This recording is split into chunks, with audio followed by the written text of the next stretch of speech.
Werewolf Online is underdeveloped.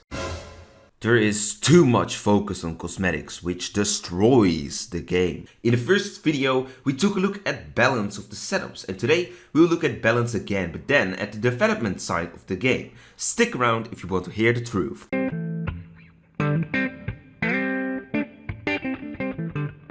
So you came here for cosmetics, right? Well, unfortunately, I don't offer cosmetics for you, but I want to confront you with the role of cosmetics in Werewolf Online. Let's go quickly back to the beginning of the game, or rather, your beginning of the game. What is the reason you downloaded Werewolf Online, or are about to download Werewolf Online? Did you expect to have high quality cosmetics immediately when you installed the game? Did your friend or someone else tell you, oh my god, this game called Werewolf Online has a beautiful catalog of cosmetics. Download the game right now and let's grind it till we have all of it. Oh yeah, I am in. Were that you? If yes, then I can guarantee that there are games with better and more cosmetics that serve an extra function. For this video, you are then on Camp Cosmetics. If no, then you are amongst the majority. You have probably installed the game because you wanted to play Werewolves, the card game, but then online with friends and strangers. You are on Camp Gameplay. Before judging your interest, let's quickly go over the roles that cosmetics play in Werewolf Online. Cosmetics, in case you don't know, are all the items you get in various ways that you can equip in the inventory and that changes the look of your avatar in the game. You can acquire different sorts of cosmetics like gravestones, hats, shirts and background items, and you can of course acquire them in various ways. You can get them through daily rewards, inviting friends to the game, loot boxes, clan quests, battle passes, buying in the shop with gems, buying with roses and gold, and of course Easter eggs and other minor ways like contests and ranked prizes.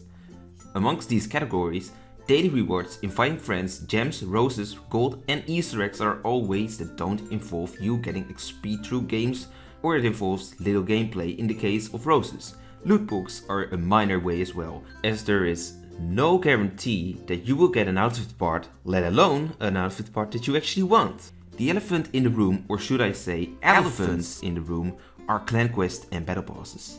If you want to get a lot of cosmetics through clan quests, you will have to make an agreement with your clanmates that you get X amount of XP per day or per week. And as we are all humans and every day is different, we sometimes don't want or can't play as much Werewolf Online as we wish to. But we also don't want to break our friendships with the clanmates, so what is then an outcome? XP farms. And that's also the case for the ultra long battle pass that only XP farmers or people who legitimately play hours per day can actually finish. Like seriously, the battle pass used to be way shorter, like 500 XP per stage and less stages as well. Both the battle pass and clan quest require so much XP, and we cannot really blame people who do get XP games to get their favorite items, although it would be preferable if they would get it in the normal way, which is playing seriously and not surrendering on the first day. But yeah, the XP farms are annoying. Many people have a high level just because they do XP games, and when they finally play seriously and they think you are game throwing, you know what they say? Look, I'm level 500 and you are level 200. Oh, I know much better how to play this game right now, so noob. Or what about custom games? If you have been hanging out on this channel for a while, you may know that I mostly play custom games nowadays, and if I open the custom game screen, I'm amazed by the fact that there's mostly XP farms. Truly, the best game mode in potential is wasted by all those people who abuse the game mode for a quick XP. And if a new player who is not interested in easy XP at all gets this impression, do you think they will return soon? Heck, when I am inviting some of you for a fun custom game, some people assume it is an XP farm because they see custom game and therefore they either don't join or they join just to come to know on the first day that it's not an XP farm, and that is just after they have revealed themselves as the kitten werewolf. What a shame.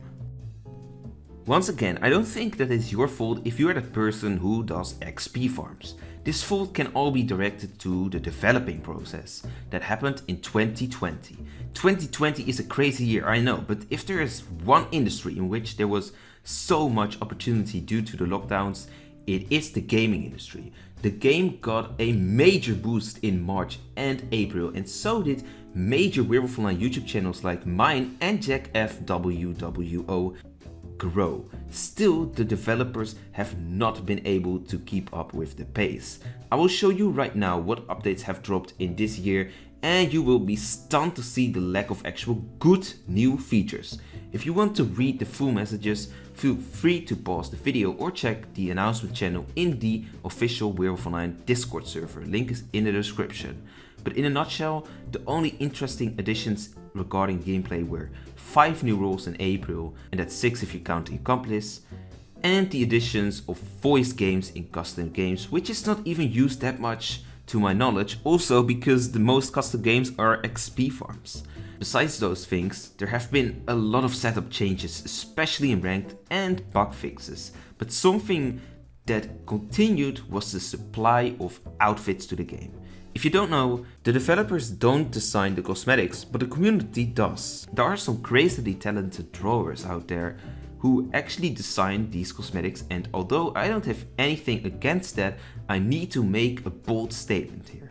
There have been added way too many cosmetics, and I think that there should at least be a halt, if not a removal of cosmetics. Do you remember how we started this video with balance? Well, in the development process of a game, there's also definitely a few types of balances that have to be taken in mind, and one of them is definitely cosmetic opposed to gameplay. Currently, there are way too many cosmetics for the amount of game modes and features we have, which means that people don't have much variety, and thus they seek for something to do in the game, which results into grinding XP to get as many outfits as possible. And if the developers keep adding cosmetics instead of gameplay, people will not seek for distraction, but the developers indirectly want people to get all those cosmetics. Why else would they add all these cosmetics? If so many people choose to hunt for cosmetics and they have only a few ways to do so, all modes will be hunted. XP is not just a nice thing in the game anymore, as it used to be back in 2018 and partially in 2019. No. It is the norm. On the other hand, if there is not enough cosmetics but way too much gameplay, players will be sent to the gameplay, which is fine, but then there's no real reward in the form of cosmetics, which means that players will perhaps not play seriously. Also, people like to collect stuff, and cosmetics is definitely a good way to implement a collection system. There should be a balance in which the average player plays a mode, does a challenge or whatsoever, and gets rewarded with an outfit. People want to be rewarded, but also like variation and some sense of satisfaction when winning a game against smart players. That variation is the opposite of acquiring almost all cosmetics with just one formula: XP. No matter what condition you add to the game to prevent XP farms, there will always be someone who comes with an alternative, which we saw in the transition from zombie XP farms in custom games to hosting a lobby full of friends to then fix the win for a specific team in quick game or sandbox. The community is smart and lazy. The developers have to make sure that there is no need to make cheaty games. Without balance in developing, the game will be bad no matter what, and in 2020 the focus on cosmetics has killed the game. Werewolf Online is no longer about playing werewolf, trying to trick friends or enemies and having fun. It is a game about hours, XP, cosmetics and grind. I know there are people who like that, and that needs to be respected. But if you call your game Werewolf Online, that should not be your focus point. Perhaps change the name to Werewolf Outfit Generator or Werewolf Dating? Luckily, there is light at the end of the tunnel. As you could have seen, the developers managed to get a third developer on the board, and as I am in contact with one of the developers, he told me that he had been busy for a few months with strengthening his team. I respect that, but the continuous additions of cosmetics have changed the game so much that the name could even change. I understand that adding cosmetics was the easiest way for the developers to keep the players playing and grinding, but they have dug their own grave. If a new player installs the game and thinks that they will play the card game but then online, they will be disappointed to see that the game is not about that, but about grinding in a boring game. In the long run, that will prove to be bad for Werewolf Online as a whole. Hopefully we can get a nice update soon with new rules and perhaps new game modes, and I definitely don't exclude that from happening because they just managed to get a third developer. Anyways, if you made it all the way to this point, then make sure to subscribe to this channel. It was very likely that you enjoyed this content if you see this, so there's really nothing to hold you back. If you have more ideas for the game, the developers need ideas, and if there is really a good idea, I will make sure to message him about it. For now though, I want to thank Realette for being a member, and I will see you later in the next video, and don't be a traitor. Goodbye.